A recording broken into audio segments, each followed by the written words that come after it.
Hey, everybody. Welcome to Whisked. We're stirring up conversations with the shared kitchen industry. This is a monthly series where we sit down with operators and partners and different cool folks in the food system and in the industry to see what's shaping the shared kitchen world. So, I'm Ashley. I'm the founder and CEO of the Food Corridor. We are the leading management software for the shared kitchen industry.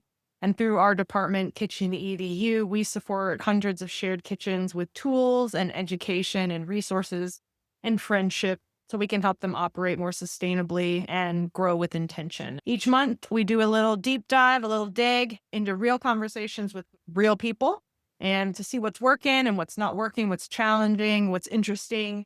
So we're here today, and I'm excited to be joined by Erica, the Director of Impact with Taste the Local Difference, also known as TLD. It's a marketing agency for purpose driven food and farm businesses working across the food system value chain since 2004. So you guys are OGs. Yeah. And before joining the TLD, you were spending a decade working with entrepreneurs on their sales and growth strategies as a highly respected business consultant. And you also have your own farm and keep bees, which is awesome. So you have your own taste of the industry there. So Erica, really nice to have you with us today. Yeah, thank you so much for having me. I'm so How glad to be did here. how did you find out about the food corridor? I actually found out about the food corridor through the Shared Kitchen Summit. Yeah. And because I live in Ypsilanti, Michigan, which is home to Growing Hope, an amazing organization, and their executive director spoke last year. I actually had learned about it through the food systems world, was hoping to attend, had another conflict, another conference I was going to at the same time, but I know, Julius went, he raved about it. And I am there at their farmers market frequently. And I actually just got off a meeting with two members of their amazing team right before this. So, yeah. Very nice. So you're very strongly connected to that community there. And hopefully you'll be able to attend our upcoming summit in October. We can talk more about that at the end of the call here. So before I jump into your work with TLD, I was telling you right before we started recording that I wanted to mention some data I've been digging into that I'm super excited about. So we just finished our first food business survey, specifically of food businesses operating out of shared kitchens. So no one has ever surveyed these people before, and they have such an interesting story to tell. So we just closed and we had over 1,000 full submissions for the survey, which is a really great number. We have 47 states represented, five Canadian provinces, and roughly 417 distinct shared kitchens represented in this survey. So we're super excited about what we're, chopping into the data and seeing the role that these shared kitchens are playing in supporting food business entrepreneurship. So as we move through our talk today, I was going to just pop in some different stats that I was able to start cross polling from the data to give everybody a sneak peek. Yeah, I'm so excited to learn myself because yeah, that is an amazing sampling of data. That's fantastic. Yeah, we were surprised, but it's a testament to our community of kitchens because we asked them to facilitate this survey through them, and that the communities that these kitchens have with their members, and then in the community we have with them, it's this downstream, upstream of impact, and then we get to tell each other or get to tell the story of impact as a community, which is super cool and exciting and tons of gratitude, of course. So Yeah. let's talk about Taste the Local Difference. What is Taste the Local Difference? And what is the Director of Impact's job? That seems like a cool role. Yeah, I'm probably biased. I think I have the coolest role at TLD. But so Taste the Local Difference started in Michigan. Originally, we started with the Michigan Food and Farm Directory and the local food guide, which are two things that we still do, which are really, really cool. So if you're ever in Michigan or traveling to Michigan and you want to look up, a local farm, a brewery, a U pick, farm to table restaurant, like anything like that, you can search on our directory and find it. It's really a really awesome resource. And then from there, we grew and grew. like all throughout the state and then across the country. And as we were growing and working with all of these local food businesses, and like really we started to help uplift local food and help the people who produce local food to be more successful and connect them with local eaters and to help educate local eaters and local consumers on like why it's really important to support the people who produce and grow and make local food and beverages as well. As we were doing that work, we're realizing, hey, these folks really need marketing support too. So we started to add on to what we were doing, and that started to include marketing services additionally. So things like, building out websites and, brand design, e commerce, email marketing, search engine optimization, marketing strategy, like you name it, if it's a marketing service, we probably do it. And then something that is unique and where my role comes in is that we also partner with all different types of organizations across the food system value chain. So things like nonprofits, governments, universities, economic development agencies, et cetera, and I work with them to form what we call impact partnership projects. And so these could be things like if it's an organization like Growing Hope that is working with food makers and farmers, or like an economic development agency, or a like an org that specifically just works with farmers or agritourism or something like that, we will come up with a collaborative arrangement where usually what that looks like is some form of subsidized marketing education and or technical assistance. And it really just makes it so that it's like a win-win-win for everyone involved, and it really helps those business owners and the communities that they're in to thrive. Amazing. Yeah. And it's interesting, like the services that you guys end up providing, all these marketing services I'm already going to the survey here with survey data, but there's really three distinct parts or clear phases, I guess you could say, of a food business's journey. So specifically talking about not the organizations, but the food businesses themselves. When they're first getting started in their early stage, the fundamentals really are around strategy, compliance, and marketing. You gotta know who you are and what you're gonna do. You gotta figure out a way to do it legally. Mhm, And then you mhm. need to figure out how people are gonna find you.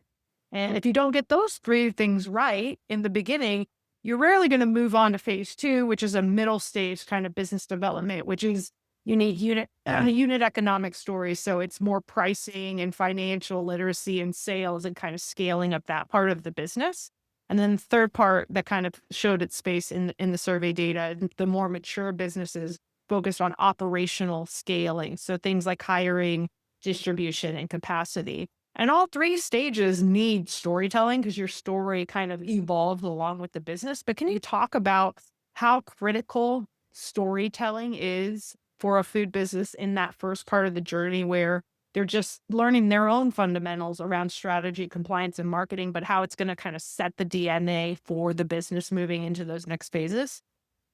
Yeah, that's a great question. And I would say it's really important to remember that as humans, we are wired for storytelling. So if you go all the way back and think, before we had books, before we had written word, we told stories to each other. There was oral storytelling traditions. And so we're hardwired for community and we're hardwired for storytelling. It's how we learn, it's how we connect, it's how we understand the world. And so your story is going to be that thing, especially for a small business. It's going to be that thing that it makes people, especially like your perfect people, your ideal customers, stop and pay attention.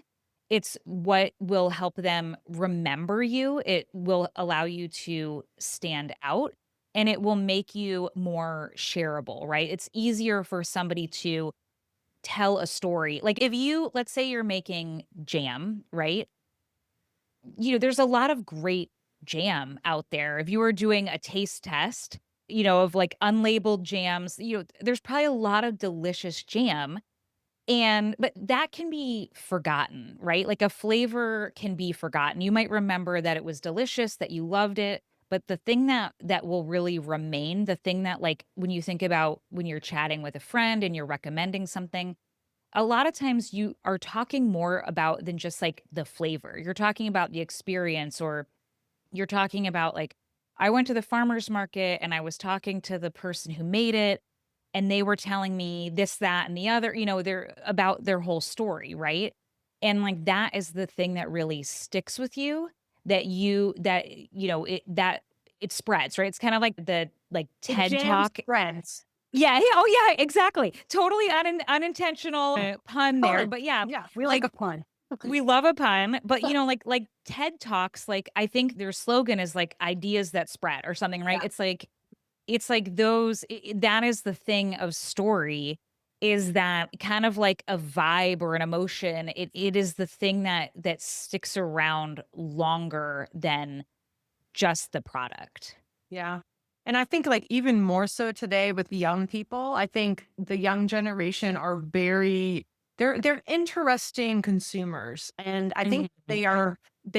they naturally are gravitating towards products and services that help define them, that they feel a Yeah. connection to a brand that, does like Bombas, for instance. Bombas, Yeah, buy a pair of yeah. socks, they're gonna give a pair of socks. And it's like that story, that connection, that feeling a part of something bigger. And then also like catching on like the storytelling like on TikTok. It's like I tried this thing, I love this thing. And the influencer movement kind of in the last 10 years is really making your point even more solidified, I think. Yes. Yeah, and that is a great point because people now, especially when they are buying from a small business, they really want to know the values. They really want to know, if I'm going to be spending more than like, if I'm not going for the lowest price on something, I want to be sure that I am spending in alignment with my values. I want to be sure that what I'm getting is worth it. And worth it is not always, it's not always just in quality. It's Yeah. in the whole experience. It's that you can feel good about that whole experience, kind of like the Bombas example, right? Because Bombas are not the cheapest sock. You can get a multi-pack of Hanes or Fruit of the Loom at any big box store. But yeah, But they're not a Bomba. but it's not a Bombas sock. Yeah. I could go on about Bombas, but it will be not germane to the rest of this conversation. So let's do some storytelling ourselves. So, let's talk about like branding but specifically like folks that you have worked with. Let's tell a story of an example of someone you've helped storytelling be the center of what they were doing and what made the difference and what changed for them. So I know you mentioned growing hope. I don't know if you wanted to use that as an example, but I'd love to hear an example of this in action. Yeah, so I would say I think Growing Hope can be a really good example here. So Growing Hope, they are a nonprofit as I mentioned earlier, and one of the things we do, I know I mentioned our impact partnerships with organizations, but sometimes we also work directly with organizations to support their projects and their marketing. And Growing Hope is one of those. So they do our local farmers markets, they have an incubator kitchen, they have a teen program that includes like a farm on one of their properties, and they have a lot of different things that they do. So those are just sort of like the like 3 main things off the top of my head that they do, but they do a lot. And so a few years ago they had to move from the place that they had always had their market over to a new location. And that is obviously, you got to get the word out about that, because people just, they get accustomed to, even if they don't go to the market all the time, they're like, "Oh yeah, that's where the farmers market is," right? So they had to do this enormous marketing campaign to get the word out. We were able to work with them on that, creating assets, creating messaging, just all of this really cool stuff that helped them get the word out. And then they also have things like, last year they did a food fest to help uplift some of their makers that also have like food truck businesses and things like that. They're doing it again this year. So we help them with some marketing campaigns and stuff around that. But part of it is they are really big into like food sovereignty as one of their big values and goals for their work. So really emphasizing like how does what they do with it tying all together, like how does it dovetail together and how does it uplift their values, including like community and food sovereignty and things like that. And so in that, it's really important to think about who is the audience that they're trying to reach at any given time with their message and like what is the ask, and then taking the sort of like the core truth of like who they are, why do they exist, like what are their goals, and then thinking about, okay, if that is like the umbrella message, then how do we help them take that message and pivot it slightly for the intended audience. So, for instance, with the food fest, which, as I mentioned, a lot of their incubator kitchen folks Mhm. get to participate in the food fest, right? So their makers can sell at the food fest, but the food fest itself also has sponsors. So they needed to essentially make the case to different folks in the communities, different larger businesses in the communities and nonprofits and stuff like, "Hey, here's why you should be a sponsor and basically give us money to put this event on." And then also working with other community organizations to give out these like meal coupons to people in the community who otherwise might not be able to afford to attend. So that also helps with, basically to be able to align with some of their values of like serving the community with, but then also they want to get attendees out as well. So they have to be able to make sure that people in the community know, hey, this is going on and here's why you should attend and here's why you should support it. And it's not just like any old food truck festival. It's something different. It's something better. And so it's really having to, like, infuse that core message, but make sure that we are adjusting it. Tailoring it, catering Yeah. to different audiences. It's like, Mhm. what's in it for me? Like the sponsor, Right. like, yeah, that's great that, we have all these incubator, kitchen members hanging out here, but like, what's in it for me? Like my brain, I'm an air conditioning company and I'm going to sponsor this event. Why am I here? Exactly, exactly. Yeah, and so that is always, like that's always the important thing to think of is that, like, who is your audience and what would be in it for them, and then make your ask with that in mind, right? And thinking about, whether you're writing a grant or you're asking your township or your city council or whatever, for funding or this or that, they have their own goals that they and objectives that they want to achieve. And they also have a limited pot of funds or other resources that they can give to you, right? Similarly, like if you ever are asking for volunteers or for whatever it is, you are essentially competing for those people's time, money, energy, attention, whatever it is and whatever you're doing. So thinking about it through their lens as well, like in terms of yeah, what's in it for them? Why would they care? Why would it matter? Why would they say yes? And then thinking about what is your core message, your core truth, and then creating that bridge of like, okay, we have this. This is why it should matter to you, and by you partnering with us in this specific way, which is like the ask, and that ask can look different depending on the audience, then that is like, that's going to get you, the person that we're asking, the specific win that you want. And that is like how we think of it when we're doing it. That's how, if we're teaching it, if we're teaching others to do it for themselves, we want you to think about it that way too. I like that framing. It makes sense. But yeah, always starting, it's kind of like, it from their vantage point, what's in it for them. And even with sales and marketing for a food business, it's like you have to be able to sell that way to a customer that again has 7 different choices of jam at the farmer's market. Why this jam for this person? And thinking about your customer in that way and being able to communicate those values clearly to them. I think it's powerful. So when we talk about like the impact of local food, when I first started in local regional food systems, there was a lot of research in this area and there was maybe a little overhyping of the what we call the multiplier effect is like how far the funding, if a dollar is spent in a community, how on a local business, how far does that go?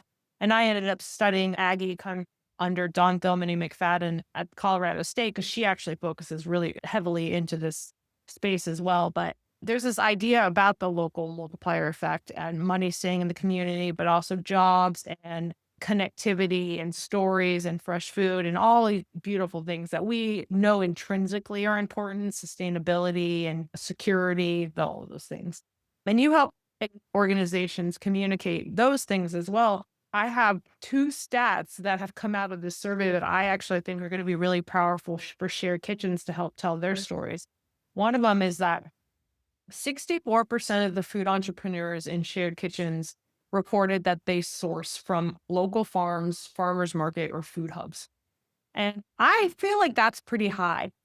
So we're talking about a subset of entrepreneurs that probably what this is telling us is that these entrepreneurs are not just any entrepreneur, they're values-based entrepreneurs. And I think it relates, directly to you guys and your mission. The second thing is that the surveyed members reported just in the last year through this survey, so it's like 1 year of data, reported $2.9 million in direct local food spending in the past 12 months. Just from this survey, and this is just the 1,000 people that responded to our survey. That's the hard number. With caterers and CPG, so consumer packaged goods or value added products, driving 57% of that spend and it only being 37% of the responders. And so the economic development numbers that are defensible for this industry, I think are really interesting. And so let's talk a little bit about how you guys weave this local multiplier storytelling and impact into the work that you guys do with your organizations and or food businesses. Yeah, that is so incredible and just is such a nice bit of good I news. I know, I feel right? like, Like, how that's something. special. It's just very special. Yeah, yeah, that is so amazing. And I know too, like, in Michigan, I know our Department of Ag and Rural Development has been pushing really hard for a lot, like in the last year or so, for a lot of local sourcing, and they're putting a lot of like grant funding and stuff towards it as well.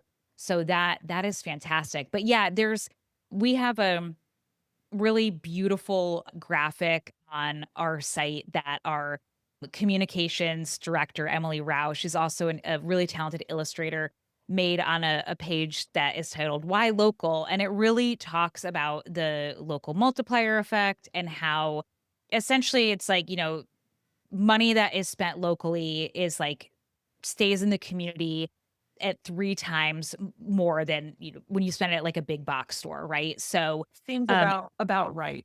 I think when I was first hearing it, people would be like 33 times, and I'm like, but 3 times feels like very realistic. Yeah. yeah, it's like there's one source that I have in some of my like, presentations. It's from American Independent Business Alliance. It says like 2 to 4 times, and on the graphic that she has, like it's at 3. So yeah, I think it's fair to say it's like it's somewhere in that area. Yeah. And then there's also some other stats like 100 spent at a local independent generates $45 of local spending compared to $14 at a big box chain.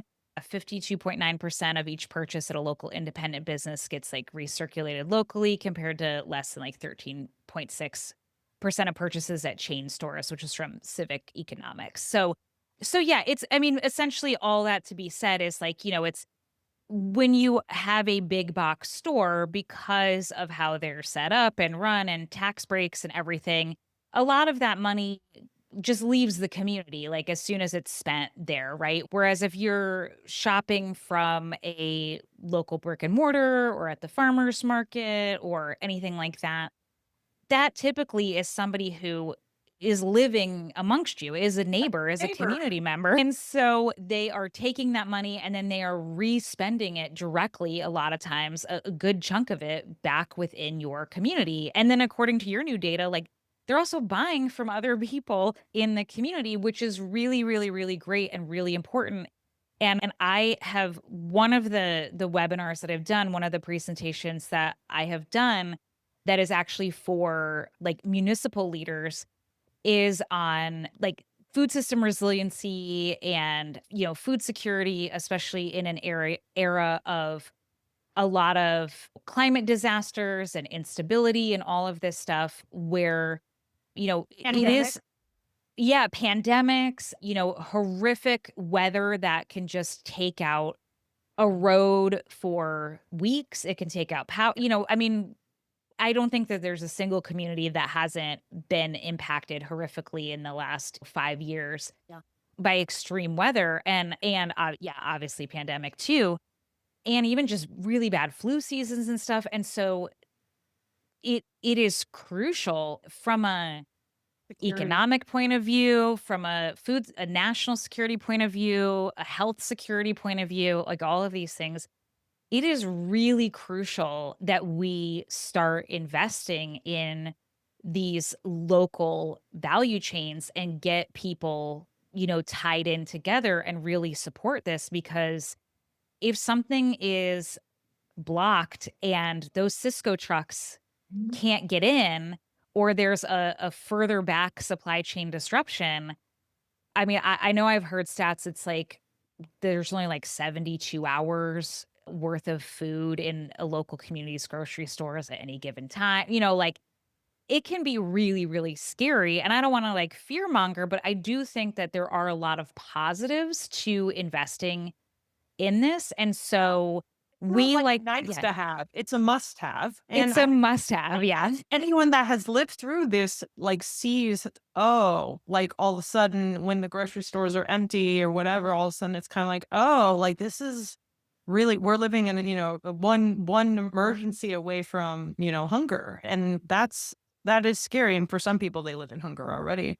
But I didn't, when like the pandemic happened, we noticed that the shared kitchens all kind of turned into these emergency food source locations. So they were preparing food for the first responders, and they were preparing for, like all the programs shut down and they were running, food like soup, they were coming in and doing the work of the food system infrastructure that needed to happen because, they're not renting out their space, but that they were part of that local resilient infrastructure and supported things in that way, which I just remember being astonished and knew how special shared kitchens were in their communities, not just as a place for a food business to rent, but also as the infrastructure that exists to feed a community, which is super powerful.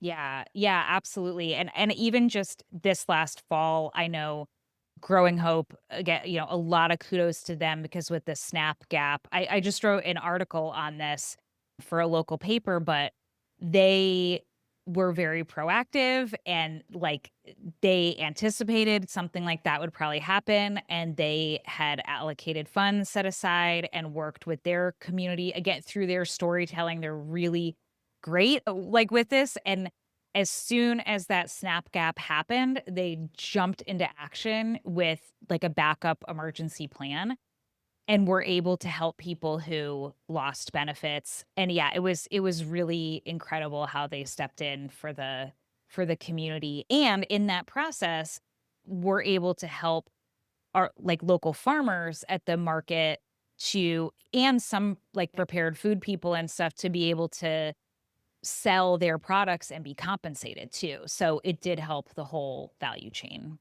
That's awesome. Yeah. You're talking about kind of these big box stores. I feel like a lot of this also for me is like, what kind of community do we want to live in? Do we want to live in an Mhm. any town USA where it's just like box stores that are owned by private equity firms that all just look the same, selling the same garbage, and or the restaurants that are all selling the exact same salad with chicken on it or the exact same bowl. Like the ingredients are all the same, all the places you go. It's just like a different bowl. of whatever. But then you go to like a local, one of the things that's so unique about local is that it's different. It's not Mhm. like, no, it's not a commoditized food. It is something that's new and innovative and creative and has a story to tell. And part of that story, I think, is just that it's different than the other stuff that everybody's serving up. And that in itself, to me, I think is going to become more and more part of the story of local food. Why it's special Mhm. is that it isn't that. It's like it's not that. It's something close to you, and for a consumer, it's like you vote with your pocketbook, right? It's like, do you want your whole downtown to be chain restaurants, or do you want your downtown to be like the local restaurant that's been being passed down from one generation to the next? It's kind of like if you ask anybody, that's what they want, but you also have to like remind people that they have to kind of vote with their fork. We say that a lot, like vote with your fork. Yeah. Like you have to show up for these restaurants, not just in theory, but in practicality. Show up at the farmer's market and show up, ready to spend the extra dollar because that entrepreneur bought carrots at the local farmer's market instead of buying them from Costco, and that they're making that decision. You can support that decision as well. Anyway, I'm kind of on my Yeah. thing, but No, it's funny, it made me think of how, like, on the Food Network and stuff, or on the Travel Channel too, there like, diners, drive-ins, and dives, or any of those shows, it's like, they always go to the beloved local mom and pop. Like, nobody they're not going to chain restaurants, they're going to the places that are owned by families or owned by people, that have. I'll take it all the way back to story. They go back to storytelling, and the host always wants to know the story. Like, tell me the story of this restaurant or this product, or, all of that. People love the food.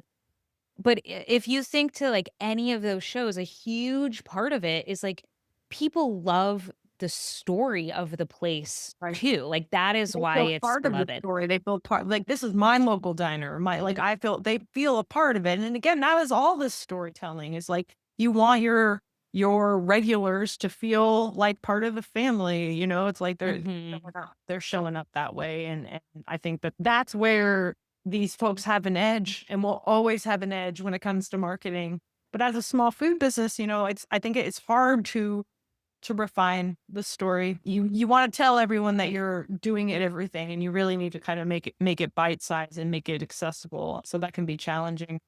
I'm going to move on here a little to another quote. And it's related to this is kind of like voting with our pocketbook, but also like the value of community. So from the survey, members named community as one of the top motivators, or sorry, members of shared kitchens that mentioned community as one of the top motivators. So they listed, why do you use a shared kitchen? And they put community in the top three. If they did that, they tended to have a stronger business.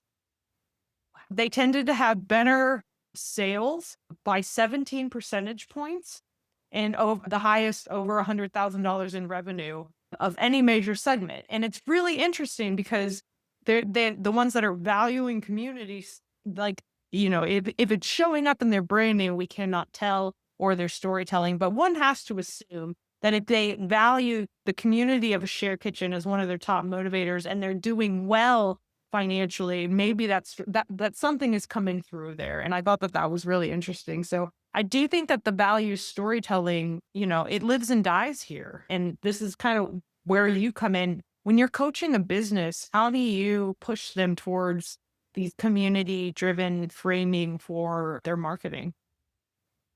That is so, so fascinating. Isn't that And crazy? yeah. And I love that you even thought to ask it, but I think that, like, so I always think that anytime something is truly inauthentic in marketing, people can tell. It's You can feel so it. Yeah, you can absolutely feel it, which, like, as an aside, one thing I've been seeing online a lot lately is a lot of discourse about food businesses that use, like, AI images of food instead of just taking photos. Like, first of all, there with smartphones, it's very easy now with, like, some tips and practice to take a good smartphone photo of your food. We even have like a free guide that shows people how to do it. So it's not like, the olden times where like you would have to have like Hire a professional photographer. photography. Yeah. But I think that that is one of those things that is a concrete example of like something that is inauthentic, right? Like if you're a restaurant or you're a food truck or whatever, like, and I'm looking online to figure out what you have, I want to know what it looks like. Like if I'm making a decision to spend my money with you, what does your actual food actually look like? Mhm. Not like a computer generated simulation of what your food might look like, right? So even With a like an extra bad finger in there. right. So even like a bad cell phone image of real food is still better than the inauthentic thing, Yeah. right?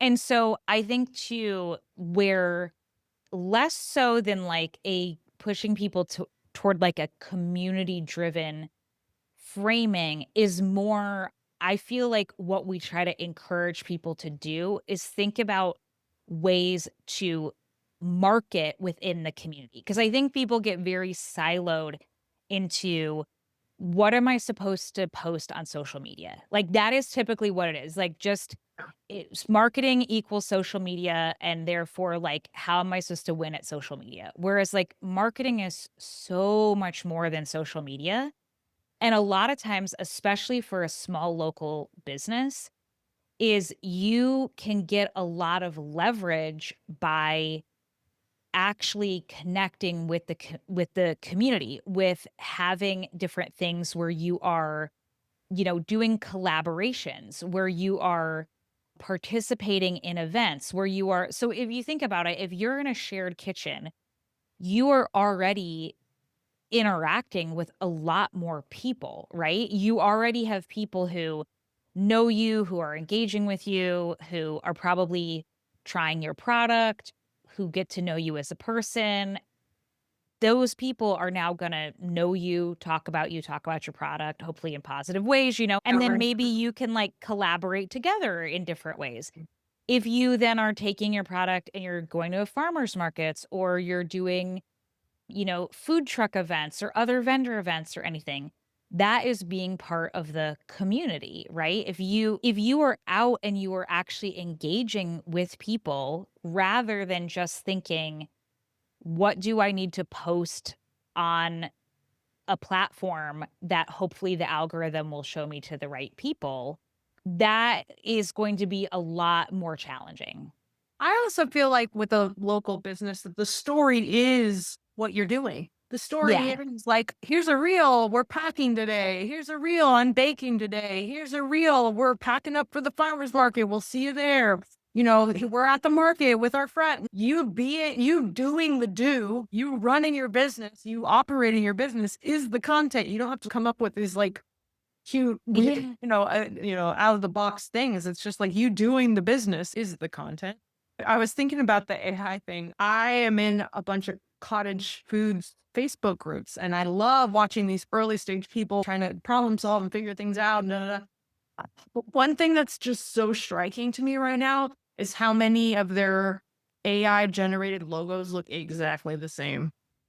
Oh my gosh. I literally, before we hopped on in our team chat, we were having a conversation about like, we need to write like a blog post or something about it. Like, stop it.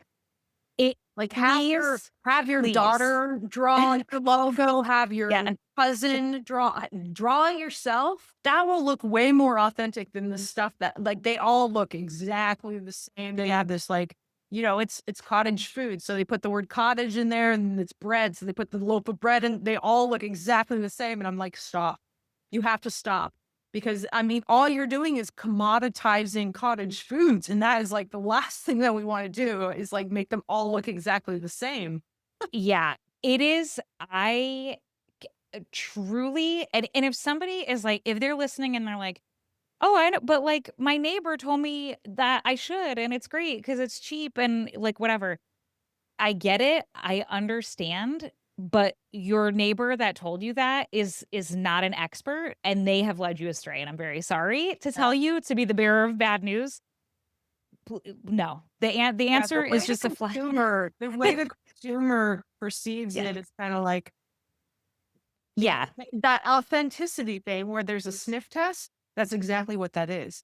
And Yes. I get it too. I get it's easy, it's fast. Oh, it's kinda cute. Like, it did an okay job, and instead of, like, paying for, someone to draw a logo, and it's expensive, when you're starting your business, there's all these costs, these startup costs. Yeah. There are also the critical startup steps to laying the groundwork for what we were talking Yes. about earlier is like they're not the steps that you want to skimp out on because they're the critical ones that are laying the foundation for your business moving forward. And your brand is probably one of the most important ones. So Yeah. It's not meant to, like, shame anyone or whatever because I get that it's a popular thing, and when something's popular, you could feel like, "Oh, it's fine," or whatever. But the same thing goes, I'll just say this too, because I imagine also for shared kitchen operators, especially if you're like, "I don't have a marketing person on staff, so I just have to, like, whip things up as quickly and cost effectively as possible." Use Canva to make a flyer. Like, if you're having an event or you're trying to get new, people, enrolled to use your shared kitchen or whatever. Similarly, just use Canva. Use a Canva template that yeah, is made by a designer. Swap out the stuff so it's in like your colors and fonts and everything so it's matches your own brand.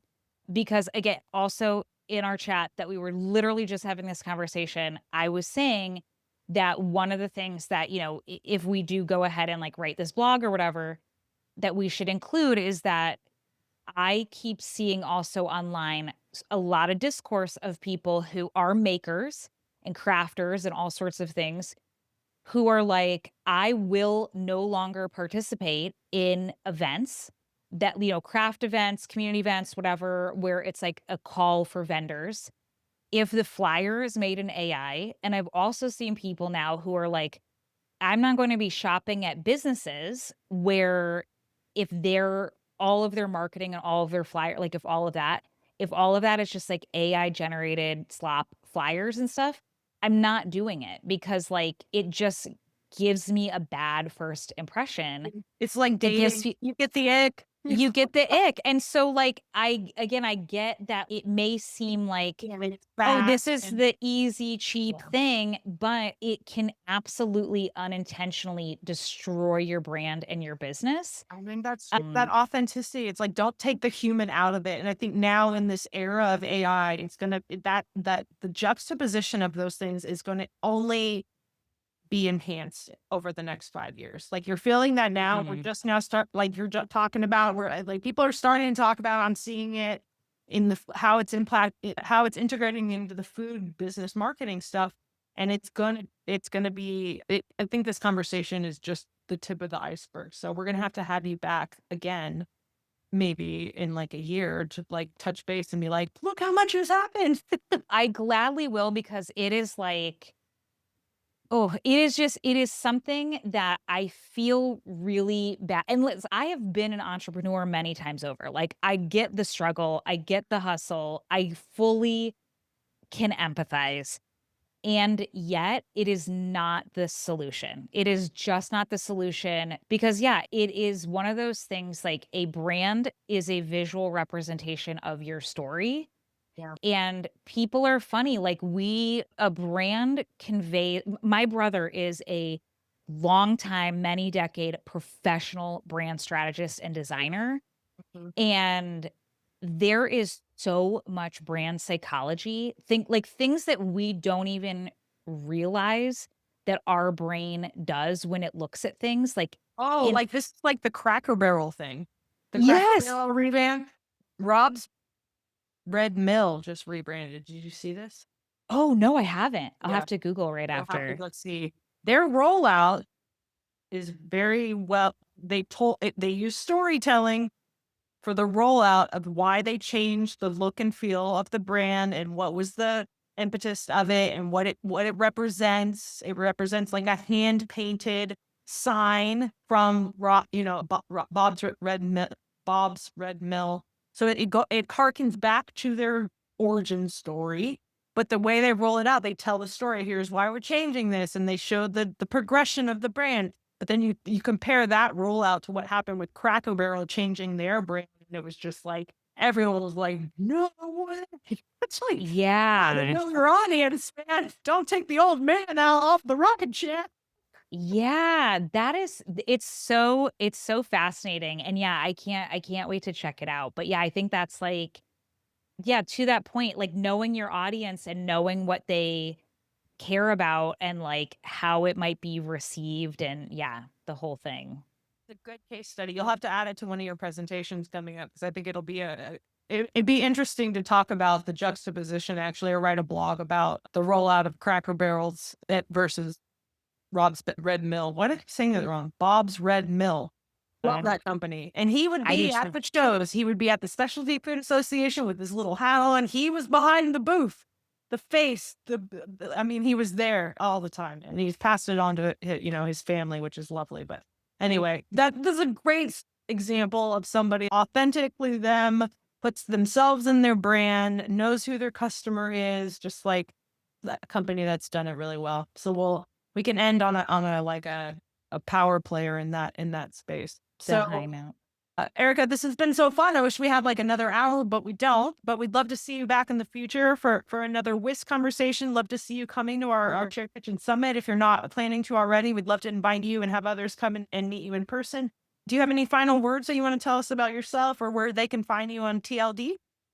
Yeah, so I would say one of the best things that folks can do, because I know that even just thinking about how do you write your own story and all that can still feel, even with talking about the framework and all of that, it can still feel like, okay, yeah, but I still need a little more help or a little more guidance or, it's really hard to like write about ourselves all, in our businesses sometimes. And also, there's a lot of different ways to market and types of marketing. So we have a bunch of really great free resources. Local food marketing, yeah, localfoodmarketing.com. There we go. Localfoodmarketing.com. If you go on there, there's a lot of info just in general, but look for the resources tab. And all of the resources are on there. They're free. There's downloadable guides and everything. But Love one of the ones to look for is there is a brand storytelling workbook. And if you go there, it's not a huge, massive workbook. It won't take you tons of time, but go there, get that, download it. And it's going to take you through some exercises to help you craft your story and help you figure out how you're different, how you can stand out, a little bit about like your target audience, your ideal customer, and then that way you can start to put those pieces together because you might have, a few different types of ideal customers and things.